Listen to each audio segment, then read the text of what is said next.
sekalian, saya sekarang berada di Dinas Perpustakaan dan Arsip Kota Pekanbaru. Banyak buku cerita yang menarik di sini.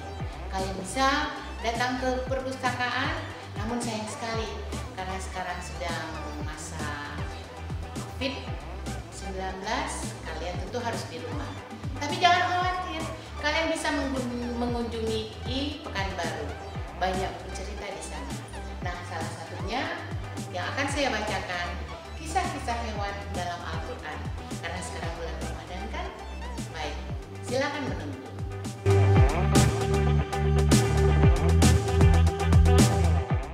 Baik, tadi saya sudah katakan bahwa di Dinas Perpustakaan Kota Pekanbaru banyak sekali buku cerita. Salah satunya ini buku kisah tentang hewan-hewan yang ada dalam Al-Quran. Kalian mau mendengarkannya? Nah, pada saat ini kalian mungkin tentu tidak akan bisa ke Dinas Perpustakaan dan Arsip Kota Pekanbaru meminjam buku, tapi kalian dapat meminjam buku melalui Pekanbaru. Nah, hari ini saya akan bercerita tentang kisah Nabi Sulaiman yang sangat pandai berkomunikasi dengan hewan. Kalian pernah mendengarkannya? Oh, saya yakin kalian pasti pernah mendengarkannya. Tapi kisah ini akan berbeda. Mungkin kalian belum mendengarkannya. Nah, adik-adik sekalian, Nabi Sulaiman adalah Rasul Allah yang mempunyai keistimewaan mampu memahami bahasa binatang. Mulai dari burung, harimau, bahkan semut. Kalau semut ini adalah binatang yang sangat kecil, tentu kalian akan berpikir, bagaimana ya mendengarkannya? Semut aja kecil, apalagi suaranya.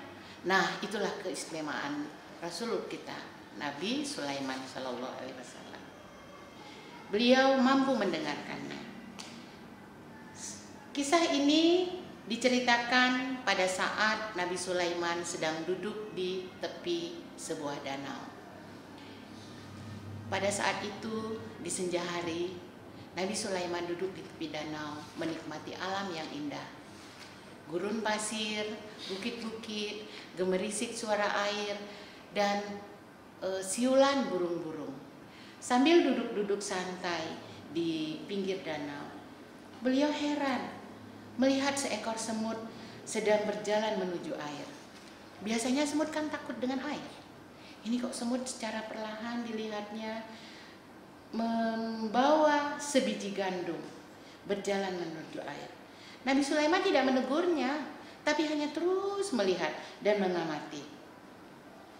Ketika si semut ini menuju di pinggir danau, datanglah seekor katak. Katak ini mendekati si semut. Kemudian katak yang mendekati semut mengatakan kepada si semut, "Hai semut, cepatlah masuk ke dalam mulutku," kata si katak. Sejurus kemudian semut itu masuk di dalam mulut katak. Apakah ditelannya? Dimasuknya dalam perutnya, kerongkongannya? Ternyata tidak.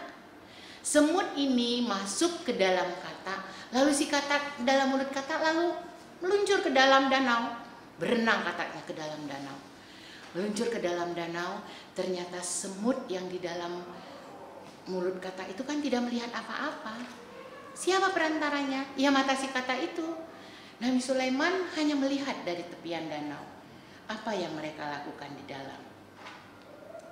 Tidak berapa lama Nabi Sulaiman pun menyaksikan kejadian aneh. Melihat lagi katak keluar dari dalam air dan mengeluarkan si semut yang dalam mulut tadi keluar. Tapi gandum yang dibawa si semut tadi di mulutnya kok sudah tidak ada lagi. Nabi Sulaiman juga diam saja.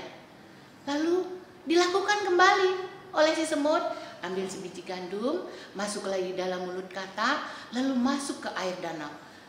Lah, hilang beberapa saat, keluar lagi. Nabi Sulaiman semakin heran.